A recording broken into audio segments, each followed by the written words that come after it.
Hello everyone, I am back with my English speaking videos. Today we will study homophones, but before starting you need to know what is homophones. Homophones are two or more words that sounds the same but they have the different meaning. आज हम पढ़ेंगे homophones. Homophones को हिंदी में कहते हैं समश्रुति भिन्नात्मक शब्द.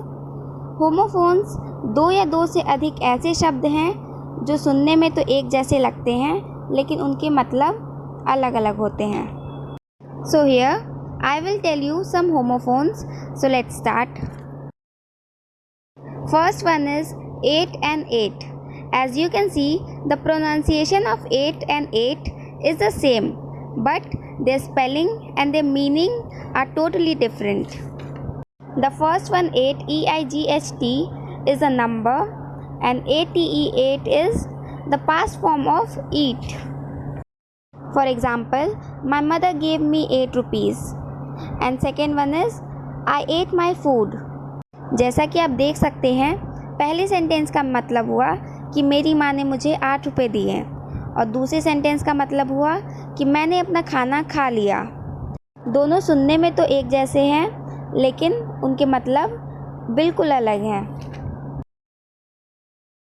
Now, second one is deer and deer. First deer, DEER, is an animal and second deer, DEAR, is someone who is close to my heart. For example, I saw a deer in a zoo. Second one is my dear students or my dear teachers.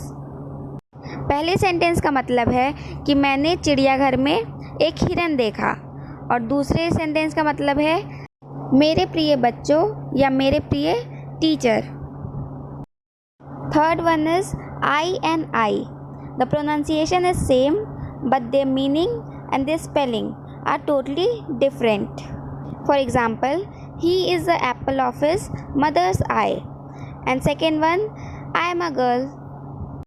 पहले sentence का मतलब हुआ वो अपनी माँ की आंखों का तारा है और दूसरे का मतलब हुआ मैं एक लड़की हूँ. Next one is R and R. A very little difference between these two words is only the difference of H. Meaning of first R is something that belongs to us and the second R's meaning is it is a measure of time. For example, this is our school and for second one I study for 6 hours daily. पहले sentence का मतलब ये हुआ कि ये मेरा school है और दूसरे सेंटेंस का मतलब हुआ कि मैं डेली 6 घंटे पढ़ाई करती हूँ. Next one is dairy and diary.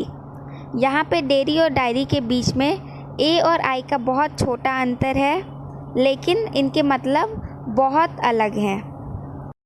For example, milk is a dairy product and for second one, every student gets a diary from school.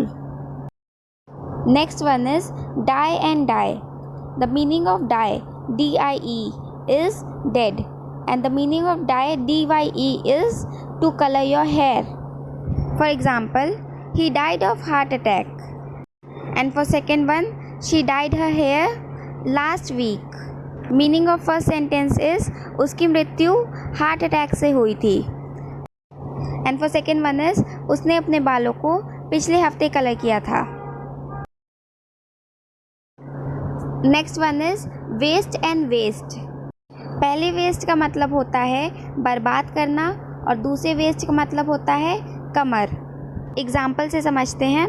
First one is we should not waste our food and second one is my waist size is 28. पहले sentence का मतलब है कि हमें खाना बर्बाद नहीं करना चाहिए और दूसरे सेंटेंस का मतलब है कि मेरे कमर का साइज़ 28 है. Next one is no and know. Look, pronunciation is same but the meaning and spelling is different. Let us understand with example. First one is I know your feelings and for second one, no, I have not done my homework. पहले sentence का मतलब हुआ कि मैं तुम्हें feelings को जानती हूँ और सेकेंड सेंटेंस का मतलब हुआ कि नहीं, मैंने अपना होमवर्क नहीं किया है। Next one is weight and wait. पहले वेट का मतलब होता है इंतज़ार करना और दूसरे वेट का मतलब होता है भार या वज़न। For example, wait for me, I am coming. And for second one, my weight is 40 kilograms. पहले सेंटेंस का मतलब हुआ मेरा इंतज़ार करो, मैं आ रही हूँ।